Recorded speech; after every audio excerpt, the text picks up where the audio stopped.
പൊതുവേ നമ്മൾ ഗേൾസിൻ്റെ അടുത്ത് ഉണ്ടായിരിക്കുമല്ലേ ഇതുപോലൊരു മേക്കപ്പ് പൗച്ച്. ഞാൻ കുറച്ച് ഇയേഴ്സായിട്ട് യൂസ് ചെയ്യുന്ന എൻ്റെ ഈ പൗച്ചിൻ്റെ സിബ് പൊട്ടിപ്പോയി. അങ്ങനെ ഞാൻ വിചാരിച്ചു ഓൾറെഡി എൻ്റെ അടുത്ത് മെറ്റീരിയൽസ് ഒക്കെ ഉണ്ടായതുകൊണ്ട് എനിക്ക് വേണ്ടിയിട്ട് ഒരു പൗച്ച് തയ്ച്ചു നോക്കാമെന്ന്. അതിന് വേണ്ടിയിട്ട് ഞാൻ സെലക്ട് ചെയ്തിട്ടുള്ളത് ഈ ഒരു യെല്ലോ ഗിങ്ങിയം കോട്ടൺ മെറ്റീരിയൽ ആയിരുന്നേ. ഇതിൻ്റെ ആദ്യത്തെ പ്രോസസ്സ് എന്ന് പറയുന്നത് ക്വിൽറ്റിംഗ് ആണ്.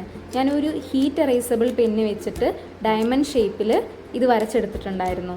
അങ്ങനെ ഇത് ഈ പാഡിങ്ങിൻ്റെ കൂടെ, കോട്ടൺ പാഡിങ്ങിൻ്റെ കൂടെ ഈ ഒരു മെറ്റീരിയൽ ഞാൻ സ്റ്റിച്ച് ചെയ്തിട്ടുണ്ടായിരുന്നു. ഇത് ഹീറ്റ് എറേസബിൾ പെന്ന് വെച്ച് വരച്ചതായതുകൊണ്ട് നമ്മൾ അയൺ ചെയ്ത് കഴിഞ്ഞാൽ അത് മാഞ്ഞു പൊക്കോളും.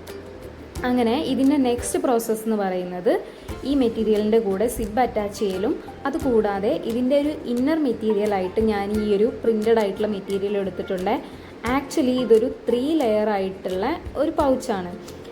ഇതിൻ്റെ ഒരു മെയിൻ മെറ്റീരിയൽ ഉണ്ടായിരിക്കും, അതുപോലെ തന്നെ ഇതിൻ്റെ ഉള്ളിൽ ഒരു ഇന്നർ മെറ്റീരിയൽ ഉണ്ടായിരിക്കും. ഇതിൻ്റെ രണ്ടിൻ്റെയും സെൻറ്ററിലായിട്ടൊരു കുറച്ച് കട്ടിയുള്ള ഒരു പാഡിങ് ഉണ്ടായിരിക്കും. ഇത്രയും വെച്ചിട്ടാട്ടോ ഞാൻ ഈ ഒരു പൗച്ച് ചെയ്തിട്ടുള്ളത്. ഇത് ആക്ച്വലി ഒരു ബോക്സി ടൈപ്പാണ്, അതുകൊണ്ടാണ് നമ്മൾ 4 കോർണേഴ്സിലും കട്ട് ചെയ്ത് അറ്റാച്ച് ചെയ്തിട്ടുള്ളത്. അങ്ങനെ ഫൈനലി ഇതാട്ടോ എൻ്റെ പൗച്ചിൻ്റെ ഫൈനൽ ലുക്ക് എന്ന് പറയുന്നത്. ഒരുപാട് സ്പേഷ്യസ് ആയിട്ടുള്ള നല്ലൊരു പൗച്ചായിരുന്നേ. ഒരുപാട് നമ്മുടെ സാധനങ്ങളൊക്കെ കൊള്ളുമായിരുന്നു.